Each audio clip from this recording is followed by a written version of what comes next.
అందరికీ నమస్కారం. Welcome to Shri Edutech channel. ఈరోజు ప్రముఖ కవి అయినటువంటి వానమామలై వరదాచార్య గురించి తెలుసుకుందాం. వానమామలై వరదాచార్యులు 1912లో మడికొండ గ్రామం, వరంగల్ జిల్లాలో జన్మించారు. 1984లో మరణించారు. నివాస స్థలం చెన్నూరు, ఆదిలాబాద్ జిల్లాలో స్థిరపడ్డారు. ఇతని యొక్క బిరుదులు చూసినట్లయితే అభినవ పోతన, అభినవ కాళిదాసు, మధుర కవి, కవి చక్రవర్తి.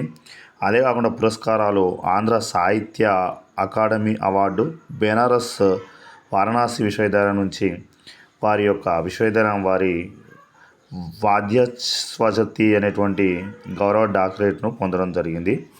ఇంకా అదే కాకుండా ఆయన రచనలు చూసినట్లయితే ముఖ్యంగా ఈయన రచనలు పోతన చరిత్రం, మణిమాల, సూక్తి వైజయంతి, జయధ్వజం, భోగిని లాస్యం, వ్యాసవాణి, కూలిపోయే కొమ్మ, రైతు బిడ్డ, బుర్ర కథలు ముఖ్యమైనటువంటి కథా సంపుటాలు.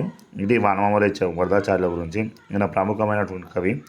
మన తెలుగు ఆన్లైన్ క్లాసెస్లో దీన్ని శ్రీ ఎడ్యుటెక్ ఛానల్ను సబ్స్క్రైబ్ చేయండి, లైక్ చేయండి, షేర్ చేయండి, కామెంట్ చేయండి.